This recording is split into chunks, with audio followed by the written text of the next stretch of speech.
Bonjour à tous. La grande famille, c'est quoi? C'est une conversation où j'invite des personnes au grand cœur.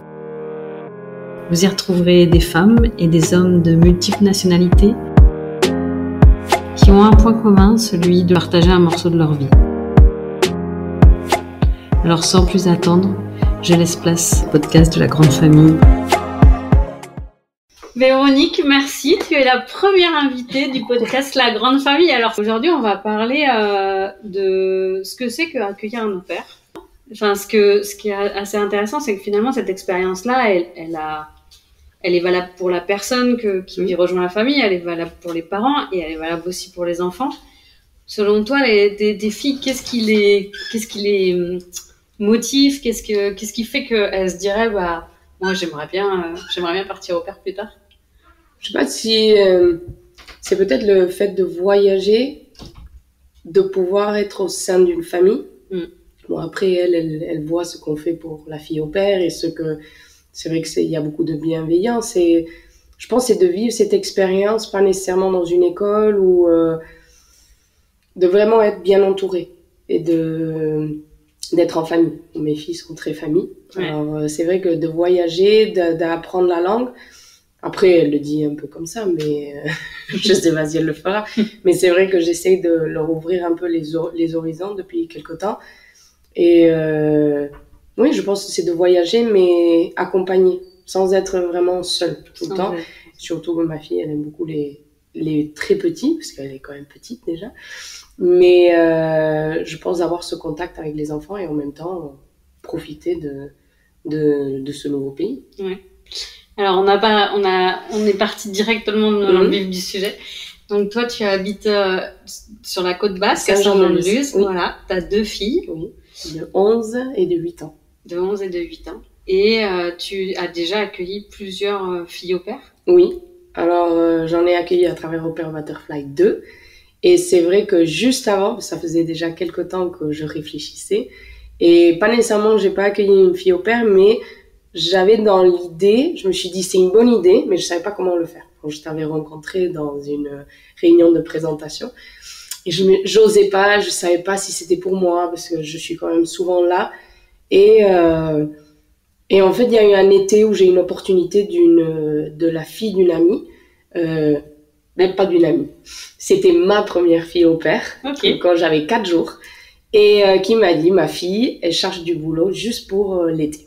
Alors, est-ce que ça te dirait? Mais elle parle pas français. J'ai dit, bon, c'est l'occasion au moins de tester ce que c'est d'avoir quelqu'un à la maison tout le temps, 24 heures sur 24, qu'on connaît pas, parce que je la connaissais pas, je connaissais que sa mère, et en plus qui parle pas du tout la langue. Alors, je me suis dit, bon, lance-toi au moins ce mois et demi pour voir comment ça se passe.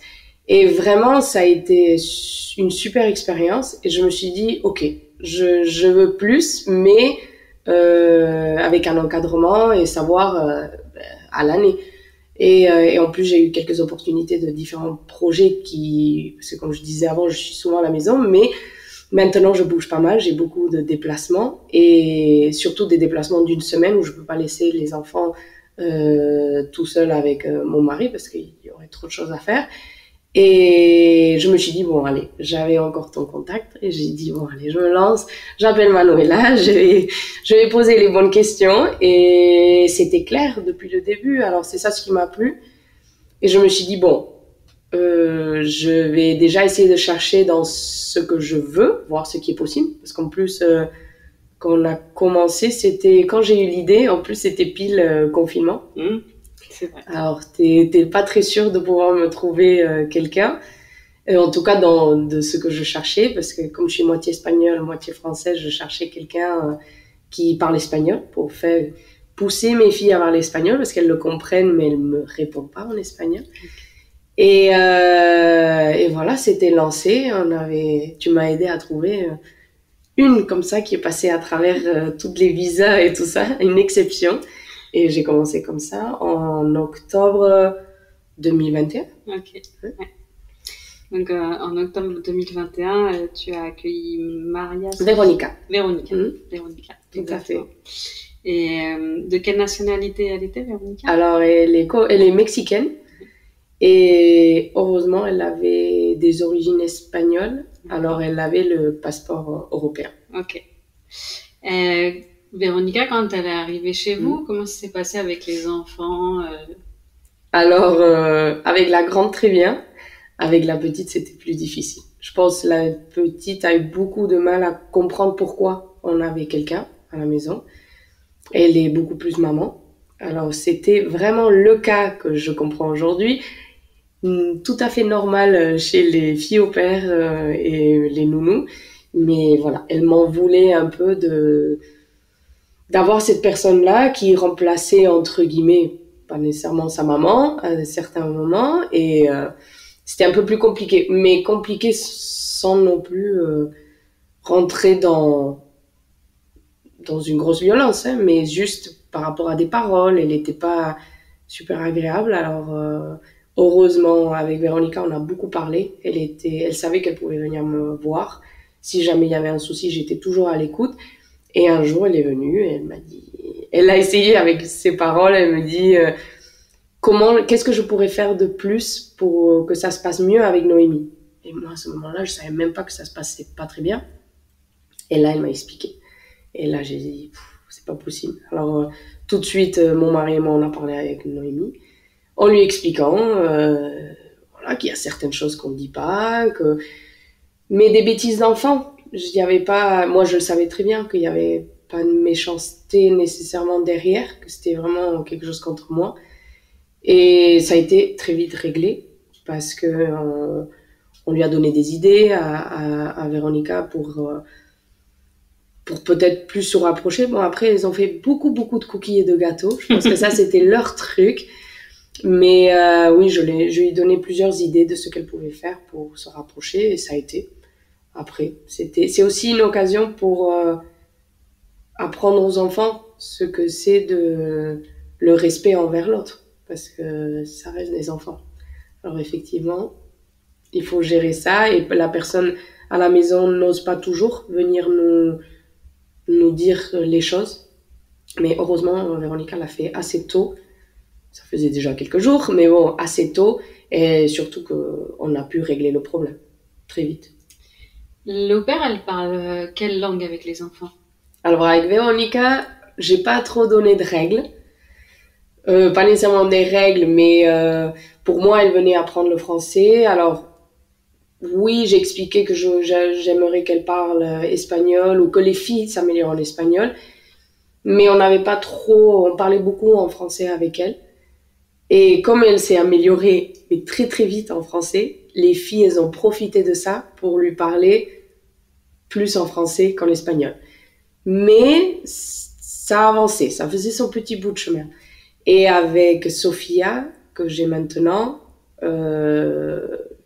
vraiment j'ai dit qu'il fallait vraiment qu'elles avancent en espagnol. Et alors, pendant la journée, elle parle espagnol, où on lui parle en français un tout petit peu, et avec les filles, elle parle qu'en espagnol. La compréhension du fait qu'elle parle en espagnol, c'est quoi le degré de compréhension des enfants Ben moi, comme j'ai toujours parlé en espagnol à mes filles, j'ai eu cette chance-là, c'est qu'il n'y avait pas de souci. J'ai pas eu ce problème, oui, effectivement, où elles jouent quand même dessus. Ouais. Et elles disent « Oh, mais je comprends pas !» Et elles comprennent tout à fait, mais c'est le répondre. Elles avaient ce petit... où ça coince et elles veulent pas le faire de faute, surtout devant moi. Peut-être avec Véronica, elle parlait un tout petit peu derrière, mais pas devant moi. Et avec Sophia, elles parlent, même si elles font des fautes, elles parlent devant moi et elles acceptent la correction. C'était ça aussi. Hein, mais... Super. Ok, ouais, super intéressant. Donc Véronica, mexicaine, et donc cette année tu as une nouvelle au pair? Oui, Sophia qui est arrivée en août, okay. Et qui est colombienne. Ok. Et est-ce que voilà, il y a des différences culturelles entre le Mexique et la Colombie? Oui, je pense qu'il y a des différences, mais il y a aussi ces différentes personnes, différents âges.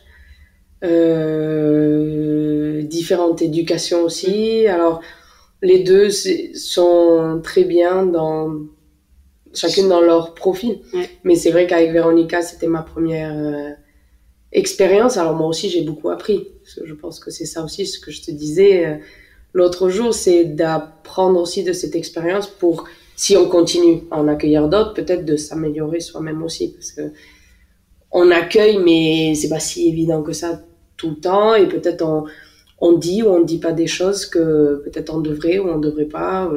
Alors, c'est pas pareil. Là, quand Sophie est venue, j'étais plus prête.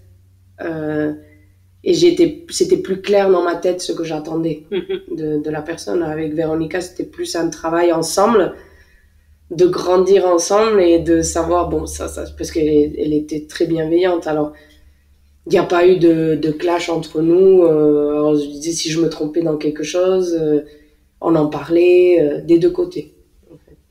Mais c'est intéressant ce que tu dis parce que dans cette expérience, on grandit ensemble en fait. Et c'est vrai que au fur et à mesure du temps, je pense que tu peux le constater, que ce soit pour l'au-pair ou pour la famille, la personne évolue entre le moment où elle arrive dans la famille et puis le moment où elle repart de chez vous finalement. Tout à fait. En fait, on se rend pas compte quand on est dans une famille, on a nos règles de vie. Mais pour nous, c'est logique. Nos enfants, ils savent quelles sont les règles puisqu'on les élève. Et bon, c'est rare d'avoir des gens chez nous où ils doivent suivre les mêmes règles. Quand on a des invités, ils suivent pas les mêmes règles que nos règles de vie. Et en fait, la fille au père doit comprendre quelles sont ses règles de vie en peu de temps. Si on ne donne pas ces règles, sans nécessairement être... Nous, on n'est pas très strict non plus, mais on a une façon de fonctionner que quand c'est inné, sympa, on va pas dire à la personne bienvenue chez nous et tu devines.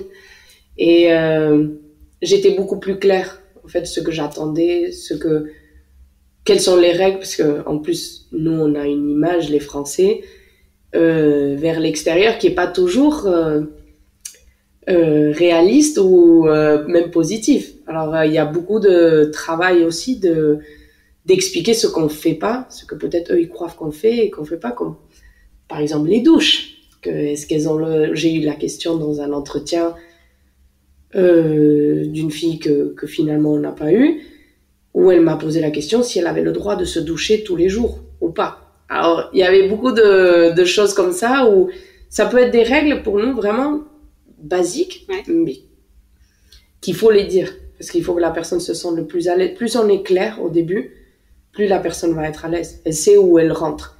Et même la personne doit être claire aussi de ce qu'elle mange, ce qu'elle mange pas, ce qu'elle aime pas, parce que si c'est quelqu'un qui a besoin de son espace, on va pas l'obliger à être avec nous tout le temps.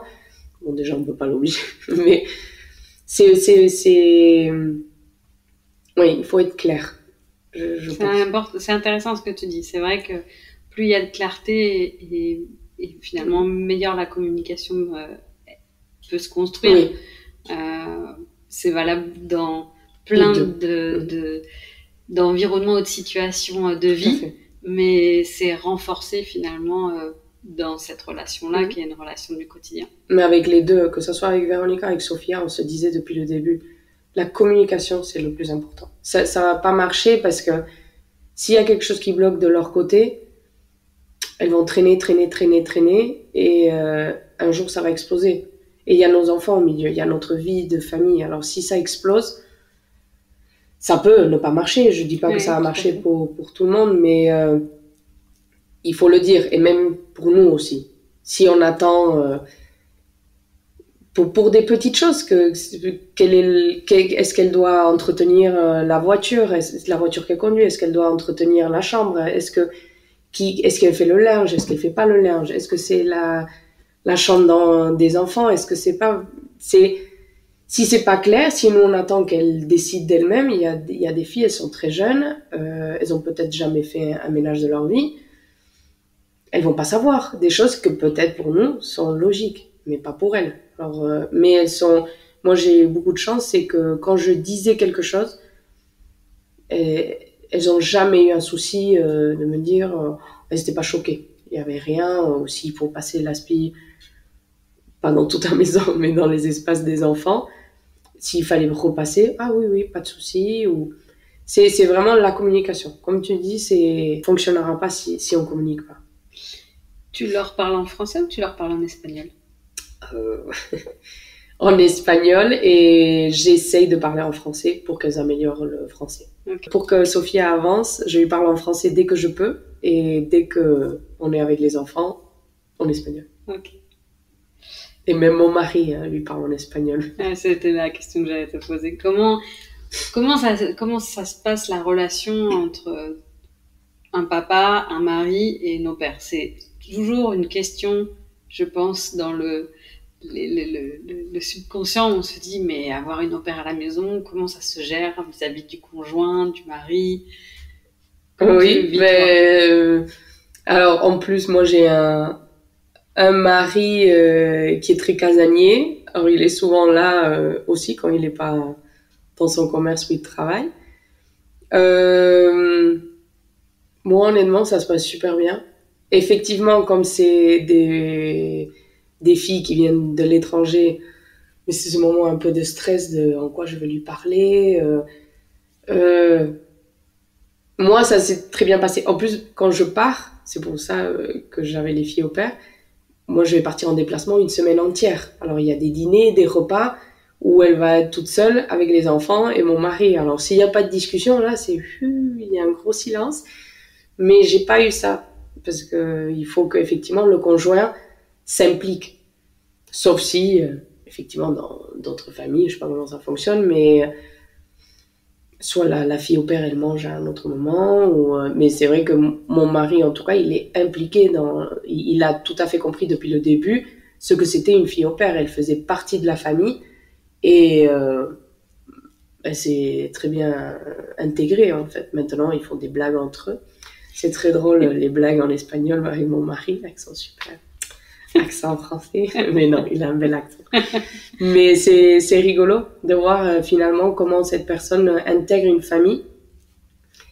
Et oui, je sais pas, je pense que j'en ai beaucoup discuté avec lui et il m'a fait confiance sur tout ça. C'est pas le père l'homme qui dit bon, vous gérez les femmes et il est impliqué. Alors je pense que c'est aussi agréable de personnes, de filles au père qui arrivent et on leur demande pas de quand la mère sort du parent de déplacement, c'est à elle de gérer tout.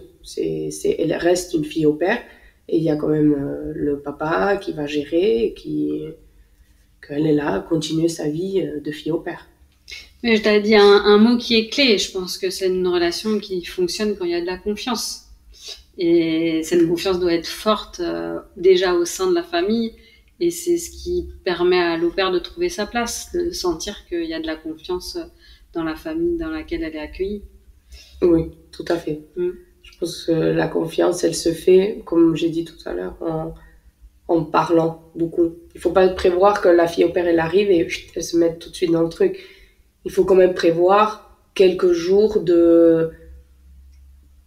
d'explication, d'adaptation, voilà, expliquer quelle est la vie de tous les jours de la famille. Parce que peut-être on a une idée de se dire, ah ben les filles au père, elle arrive, elle travaille, elle fait ses heures. Mais il faut rester flexible aussi les premiers jours, de se dire, bon, juste moi avec elle, c'était comme ça. Avec Sophia, c'est ce que j'ai appris aussi. Je voulais que la nouvelle fille au père arrive en août pour qu'elle ait le mois d'août pour jouer avec les filles. C'est vrai que nous, dès que septembre arrive, il y a des rituels, tout est calé. À la minute près, elle rentre de l'école, les devoirs, le goûter, le dîner, la douche, tout.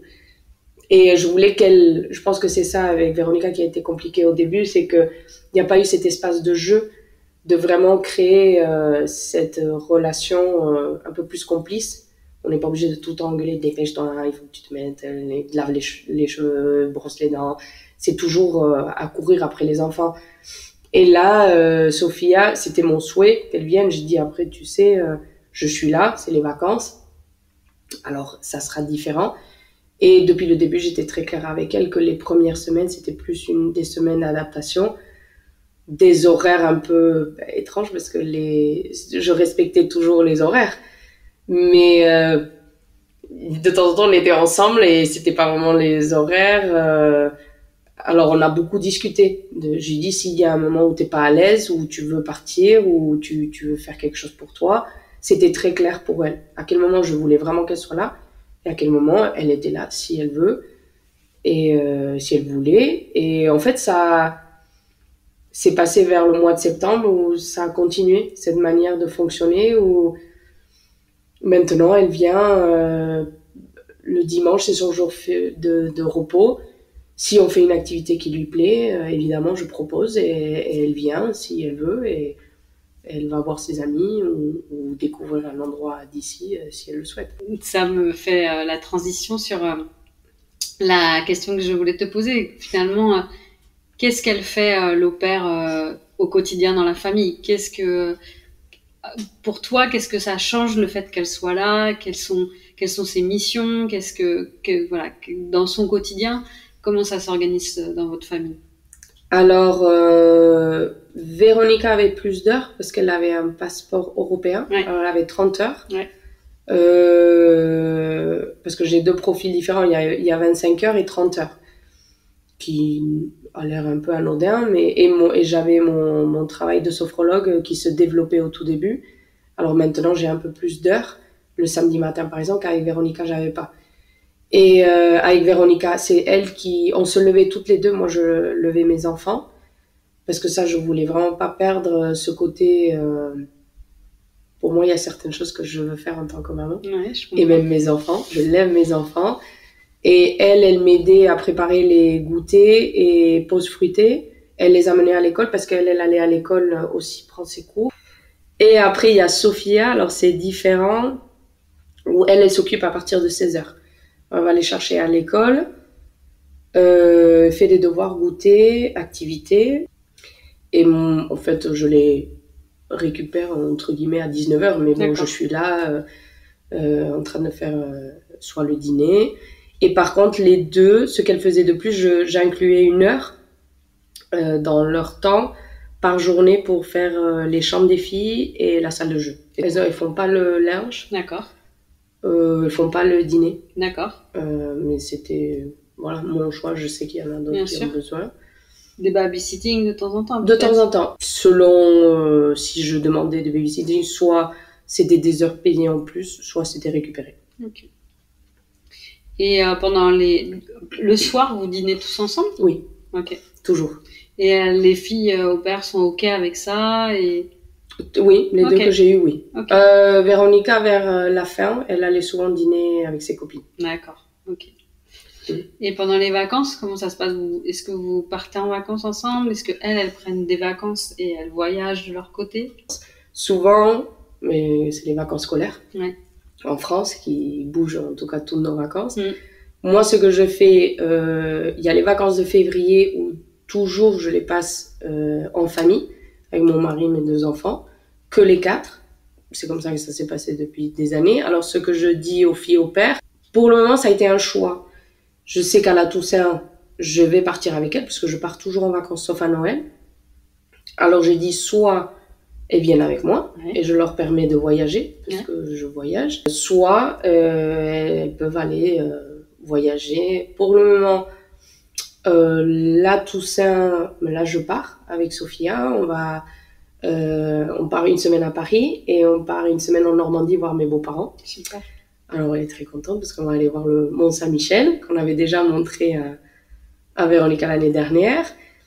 Et en février par exemple, comme je l'ai dit en amont, elle s'est organisée pour que sa maman vienne lui rendre visite. Elles vont visiter l'Europe, différents pays, je crois l'Italie, la France et l'Espagne, je crois. D'accord. Alors c'est vrai que moi, comme je suis assez organisée à l'avance, je sais que je vais partir et en tout cas que je travaille pas pendant les vacances scolaires. Alors je laisse le choix. Mais elles sont plutôt contentes de venir en vacances avec nous parce que des vacances assez sympas.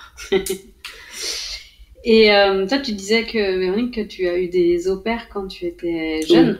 Oui. Moi, j'étais dans une école anglaise. Alors ma mère nous avait des filles au pair anglaises, américaines, anglaises, irlandaises. À chaque fois une année. Je crois que j'en ai 3. Oui. Et quel souvenir tu en as?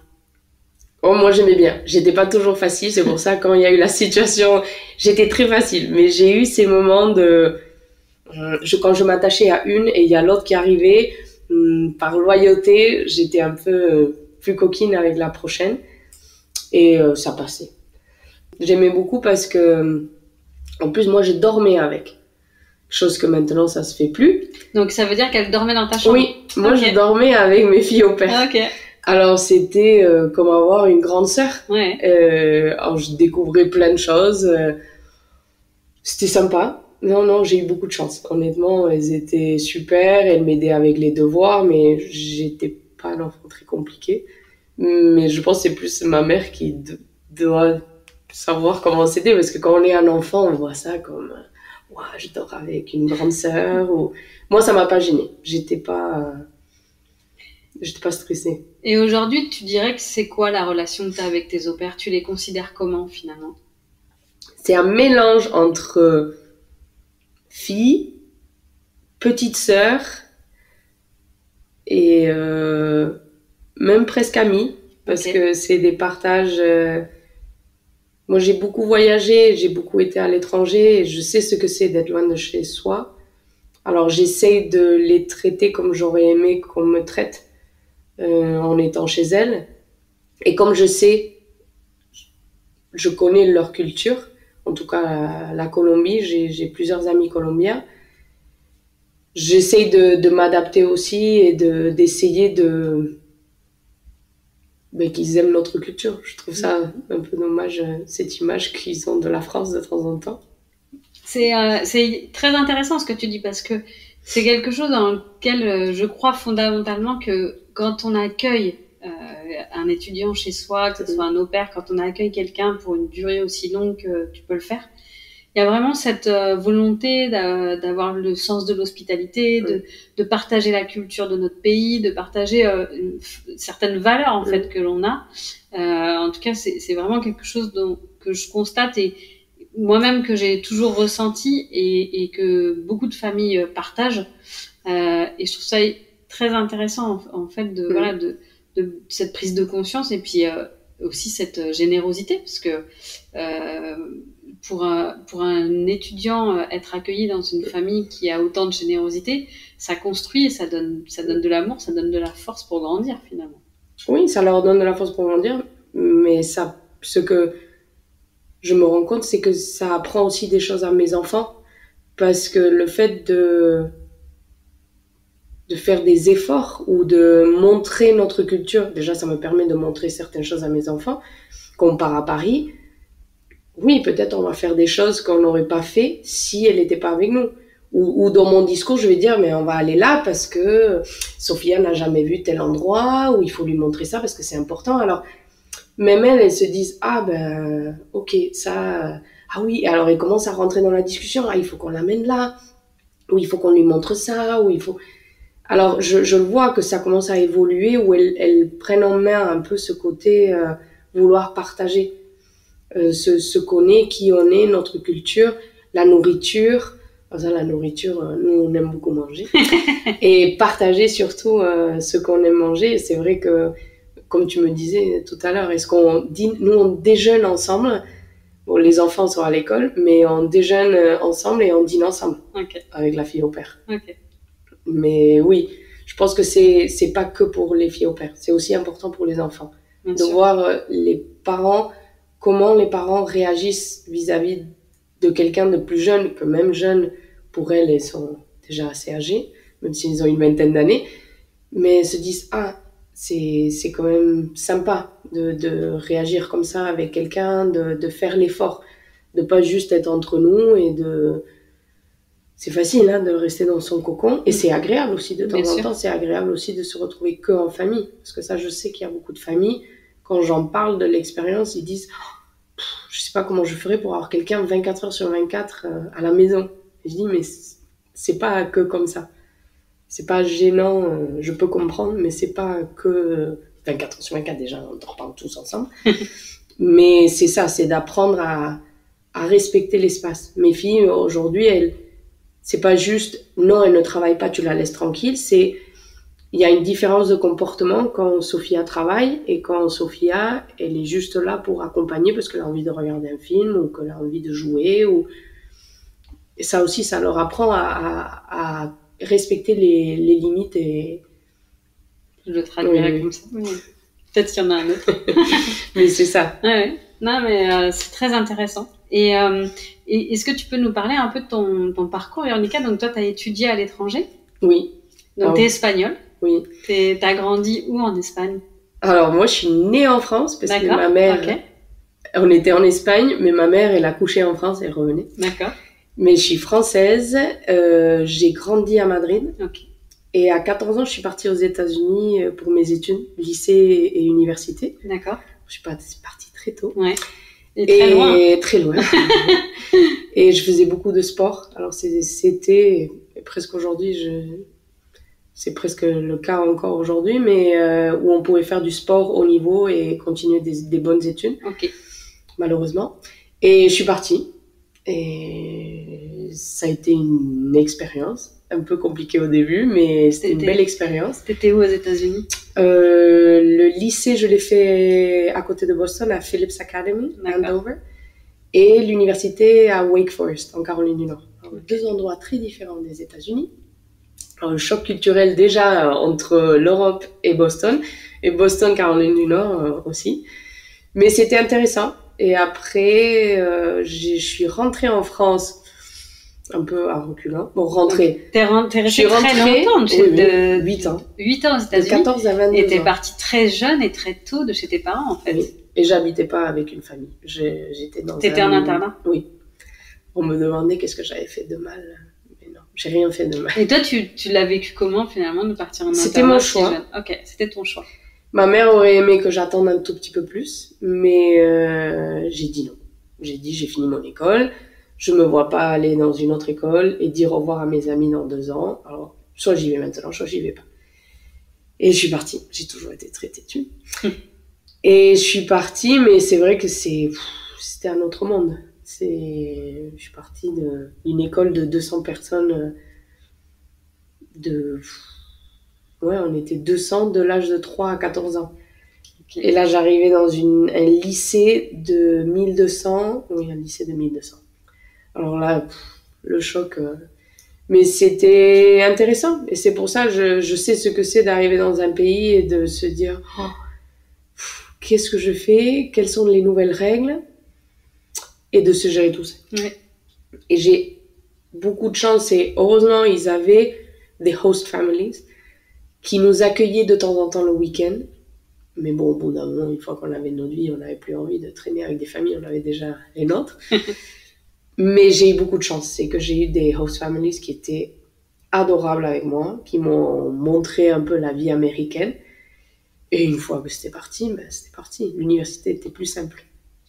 Est-ce que tu penses que finalement, quand on a eu cette expérience plus jeune et quand on a reçu, c'est un des moteurs, ou en tout cas ce qui nous donne naturellement ou l'envie de rendre finalement et de donner aussi à des jeunes qu'on accueille, que tu accueilles maintenant? Oui.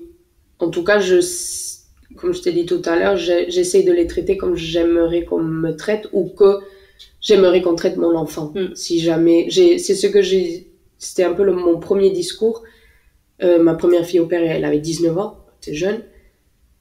Et je lui ai dit, je ferai tout pour je te traiterai comme si tu étais ma fille. Alors, c'est vrai qu'il y a certaines choses où je lui disais, ne fais pas ça parce que peut-être c'est moins sûr pour toi. Ou aller dans certains endroits. Je faisais attention comme si c'était ma fille. Après, elle avait toute sa liberté d'aller où elle voulait. Mais je lui ai dit, ta sécurité, pour moi, elle est importante pour tes parents. Parce que je savais que sa famille était très importante et que sa mère, pour elle, c'était son bébé. Oui, alors elle, je l'ai traitée plus comme ma fille. Maintenant, ce qui est important, je trouve, c'est montrer à nos enfants de donner. Parce que bon, on habite au Pays Basque, on n'est pas fermé. Moi, mes filles, je les fais voyager tant que je peux. Dès qu'on est en vacances, on voyage partout dans le monde. Je les fais bouger, rencontrer des gens très différents. Mais même si moi j'ai ce vécu, je veux pas qu'elles attendent qu'elles aient le vécu pour rendre aux gens qu'elles rencontrent ce qu'elles peuvent déjà donner, même à 8 et 11 ans. De leur apprendre par rapport à notre culture et d'être bienveillant, surtout. C'est passionnant.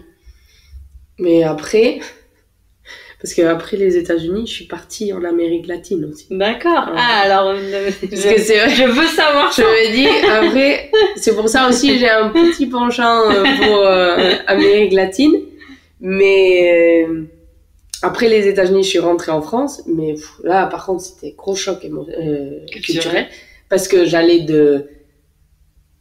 Moi, Espagne, États-Unis, ça allait. Mais rentrer à Paris des États-Unis... Là, je me suis dit, c'est pas possible. Alors, je pense que j'ai vécu un peu ce que certaines vivent en arrivant dans une famille française où il y a beaucoup de règles qu'on se rend pas compte. Ce que je te disais tout à l'heure. Totalement. On a des choses innées. Parce qu'aujourd'hui, ça fait déjà plusieurs années que je suis rentrée. Que sont assez bizarres quand même dans notre culture. On a des côtés très stricts, non? Oui. Bon, déjà, le côté râleur. Ouais. Ça... c'est ce côté tout le temps, c'est pas évident pour des familles surtout d'Amérique latine ou américains qui sont très positifs tout le temps, mais je le lis en plus par certains messages des filles au père quand elles moi ça me fait marrer de lire ce qu'elles trouvent bizarre dans la culture française. C'est vrai. Et j'en discute avec mes filles au père. Qu'est-ce que tu trouves bizarre ou qu'est-ce que... Même dans les entretiens, une fois que j'avais entendu cette fille me demander si elle pouvait se doucher tous les jours, je me suis dit... Ça, c'est quand même une anecdote. À partir de là, tous mes entretiens, dès le début, je dis là, bon, juste pour info, on se douche tous les jours, même 2 fois, et je dis, tu pourras te doucher tout ce que tu veux. Tu fais du sport, tu peux te doucher. Tu te lèves, tu te douches, et mes enfants se douchent tous les jours, et elles étaient, de temps en temps, elles me regardaient, pourquoi elle me dit ça? Et de temps en temps, elle me disait, rassurée. Quand même, il y en avait qui étaient rassurés. Oui, parce que tu sais, il y a certaines familles dans lesquelles les enfants se douchent pas tous les jours et c'est aussi pour des raisons écologiques. Oui, mais on a je aussi comprends. ça en France. On n'a pas... Oui, certains, c'est pas pour l'écologie. Mais... mais non, mais après, je comprends. Je disais, bon, j'essayais de trouver des excuses. J'ai dit, il y a le ballon d'eau aussi, la chaleur, peut-être. Parce qu'il y en a d'autres qui sont timés pour la douche. Ah oui. T'as 5 minutes pour te doucher. D'accord. Je dis, mais je pourrais pas. Après, j'ai la chance de pouvoir dire, non, tu te douches tout ce que tu veux, certes. Mais ça venait pas de ce genre de famille, je pense. Mais c'était intéressant. Et la nourriture aussi. Oui. J'aimais bien le côté de découvrir. Et comme j'ai voyagé en Amérique latine... Donc, dans quel pays t'es allée? Alors, j'ai vécu au Venezuela, d'accord. Panama, et après, j'ai beaucoup voyagé en Argentine... Mexique, Amérique latine, Brésil. Alors j'aime beaucoup l'Amérique latine. Et qu'est-ce que tu fais comme métier pour voyager autant? Maintenant, je le fais plus. Je faisais des publi-reportages. D'accord. Pour Time Magazine. Okay. Et après, j'ai totalement changé. J'ai fait de l'événementiel et depuis 1 an et demi, je me suis installée comme sophrologue au Pays Basque. Super. Rien à voir. Ok. Mais je garde toujours toutes ces expériences de voyage. Et c'est vrai que quand tu m'as dit, oh, tu aimerais qui comme fille au père, quel profil? Alors, j'étais tentée par soit une américaine, parce que j'aime bien un peu leur manière d'être. Je trouve que les jeunes filles au père américaines, elles sont péchues et je sais qu'elles sont actives. Mes enfants, elles ont besoin de quelqu'un avec beaucoup d'énergie. Et j'aime beaucoup l'instinct très maternel d'Amérique latine. Et comme mon penchant, c'était pour que... Soit c'était améliorer l'anglais, soit c'était améliorer l'espagnol. Peut-être la prochaine, je te dirai, peut-être la prochaine sera américaine, je sais pas. Okay. Mais c'était par rapport à l'espagnol. Et Amérique latine, oui, c'est ce côté instinct maternel où ils ont une approche de la famille que j'aime beaucoup. T'as un parcours quand même assez autodidacte. Oui. Très, on sait, voilà, le sujet de l'entrepreneuriat, de réussir à construire une vie professionnelle qui corresponde à ses propres aspirations, c'est une belle réalisation. Enfin, tout le monde n'a pas cette capacité-là et cette chance-là. Comment tu arrives à équilibrer ta vie professionnelle, ta vie personnelle, ta vie de maman? Tu sembles extrêmement épanouie. Alors, effectivement, tu as raison. Aujourd'hui, je peux dire, je suis vraiment très épanouie. J'ai trouvé l'équilibre, en fait. J'ai vraiment, comme tu dis, comme j'ai un parcours assez atypique, pas nécessairement j'ai une personnalité atypique, mais comme j'ai ces 3 cultures dans moi, je me suis rendu compte qu'en fait, j'avais des besoins, je peux pas me comparer à d'autres personnes, j'avais pas les mêmes besoins. Et pour moi, après, j'ai la chance que je peux travailler de chez moi, ou je peux travailler 3 jours par semaine. Tu t'es construit cette chance. Oui. Et j'ai l'équilibre de faire beaucoup de bénévolat, du travail et mes enfants. Moi, ma priorité, c'est le jour où je suis maman, je veux être là et les élever. Je veux qu'elles sachent que je suis là, parce que j'ai une maman très présente. Et j'ai trouvé la manière de le faire. Et je dois dire qu'avoir une fille au père, ça permet ça. Aussi, que c'est pas... Au début, c'est un peu ça ce qui me freinait d'avoir une fille au père, c'est... est-ce que j'en ai vraiment besoin? Est-ce que finalement je suis là? Mais ça m'a un peu obligée à prendre du temps pour moi. À me dire, bon, elle est là, ça ne sert à rien que je sois là. Il faut que je trouve, soit je fais faire du sport, soit même je lis, je me balade, chose que peut-être avant j'aurais pas fait. C'est hyper intéressant ce que tu dis. Oui.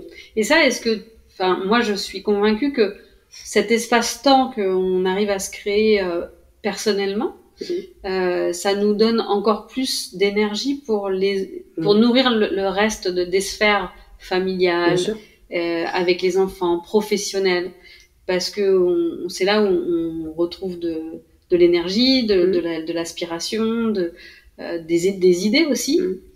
Et ce que je trouve intéressant, c'est que la façon dont tu t'expliques que finalement, c'est pas tant que comme la fille au père elle est là, t'as pas besoin, c'est que cette fille au père, tout ce que tu expliques, c'est qu'elle donne aussi des choses que toi tu ne donnes pas à tes enfants finalement. Bien sûr.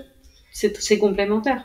Oui, et elle est dans en tout cas, celles que j'ai eues, elles ont bien compris et elles respectent ça. À la limite, elles vont me dire, allez, va faire ce que t'as à faire. Ne te sens pas coupable, ou si j'ai un travail à faire, elles sont contentes pour moi quand je vais faire quelque chose.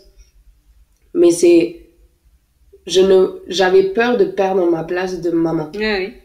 Et parce qu'il y en avait d'autres qui pouvaient me dire, mais c'est génial, moi j'arrive du boulot et mes enfants ils ont déjà pris le bain, ils ont mangé, moi j'ai juste à les coucher. Et je me suis dit, je comprends pour d'autres, parce qu'il y a des gens qui doivent travailler jusqu'à tard et qu'ils n'ont pas le temps, qu'ils arrivent stressés.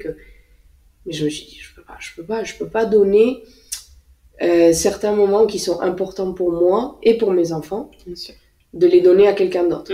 Parce que, après, ça peut arriver que ma fille va lui dire, oh Sophia, tu peux me coucher. Et je trouve ça agréable, je trouve ça mignon, parce que ça veut dire qu'elle s'est attachée à elle. Et elle va lui faire des petits câlins, des papouilles. Alors, les miennes, elles sont très câlines. Et je trouve ça bien. Je suis pas du tout dans la jalousie. Mais par contre, mes moments à moi, elle les respecte. J'ai eu de la chance. J'ai eu deux filles jusque-là, très discrètes, qui savaient où étaient les limites. Mais j'ai pas perdu mon rôle du tout de maman. Et même l'année dernière, je les amenais pas à l'école. Et la petite m'a fait une petite réflexion. Elle me dit, pourquoi tu nous amènes jamais à l'école? C'était parce que c'était plus pratique. Et cette année, comme il y avait moins, j'ai dit, maintenant je t'amènerai à l'école. Ça change en rien, parce que c'est 10 minutes aller-retour, et en plus, je sors même pas de la voiture, mais je me rendais compte que c'était important pour elle. Et ça, je pense que ça aussi, pour ma petite, elle a accepté au bout d'un moment, parce qu'elle a vu sa trouille au début, peut-être était la même que la mienne. C'est que est-ce que cette personne est là pour que j'ai moins de câlins de maman, ou moins attention de maman, Et une fois que je me suis rendu compte qu'en fait ça changeait pas, que finalement c'était plus sympa de faire les devoirs avec elle et qu'avec moi, ou que comme ça moi je pourrais m'occuper de sa sœur, ou je pouvais m'occuper d'elle pendant que sa sœur était avec la fille au père, ça aussi c'est sympa. Moi j'aime bien donner du temps à chacune de mes filles, et quand on est toute seule à la maison c'est pas évident. Pour terminer, est-ce que tu aurais des conseils et que toi maintenant que tu les sais, ça a permis de simplifier la relation que vous vivez au sein de la famille avec une au-pair? Moi je dirais surtout d'être très clair dès le début. Même si on se sent ridicule de préciser certaines choses, que des choses qui sont évidentes pour nous, de les dire. Même si c'est se faire une petite liste de qu'est-ce qu'on attend par rapport à sa chambre, par rapport à, comme je disais, à la voiture.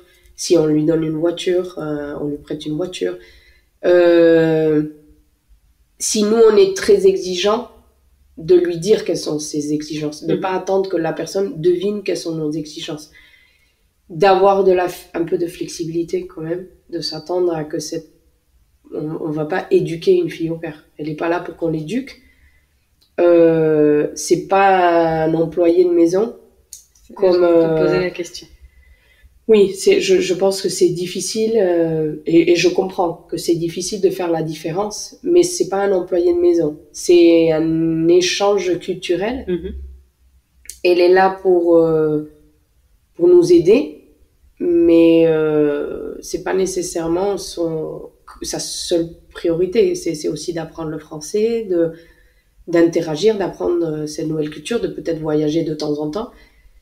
Mais j'entends beaucoup d'histoires un peu étonnantes de différentes familles et je pense qu'il faut être clair depuis le début. Si effectivement on a besoin de plus de 25 heures, il faut être clair même avec vous depuis le début.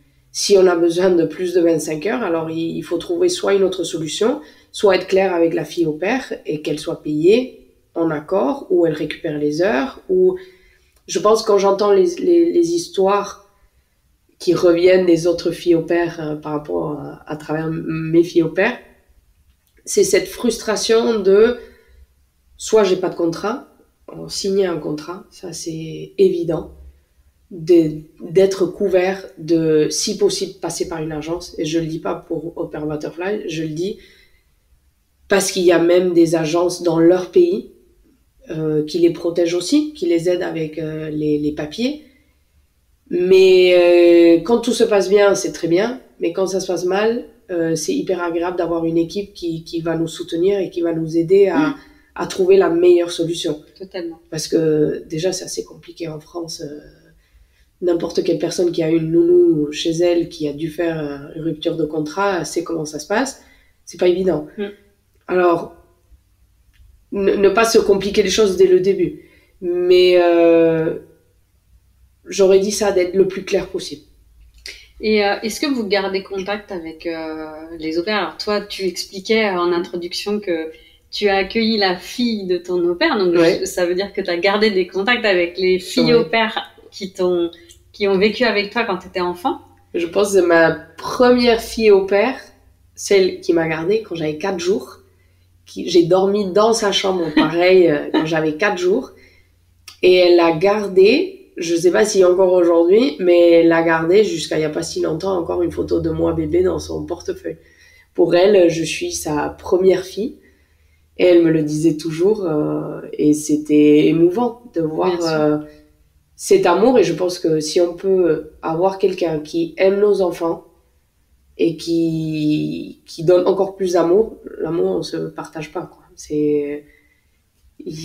On peut que le multiplier, alors il y a pas de souci. Et oui, j'ai gardé contact. Aujourd'hui il y a Facebook, alors on arrive à retrouver quelques-unes, mais avec quelques-unes, oui, qui ont pas mal avancé avec leurs enfants et tout, et c'est marrant. Et je garde encore contact avec Véronica, et j'espère avec Sophia je garde contact.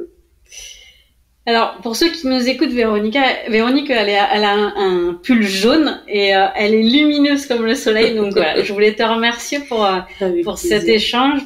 C'est tellement émouvant en fait de partager voilà c'est cet amour de l'hospitalité, cet amour de la générosité et puis d'avoir cette communauté d'au pair, de famille qui est aujourd'hui on connaît presque plus de 20 nationalités chez Butterfly, donc c'est toujours très touchant de voir que l'amour, comme tu dis, il se multiplie. Non, merci à vous, parce que vraiment l'accompagnement, ça a été une belle opportunité et une belle aventure et pour le moment, de belles rencontres. Mais oui, on apprend beaucoup, encore en tant qu'adulte, on apprend encore beaucoup de choses sur soi-même en accueillant une jeune fille au pair. Jamais... Ça sera le mot de la fin. Jamais s'arrêter. Merci Véronique. Avec plaisir.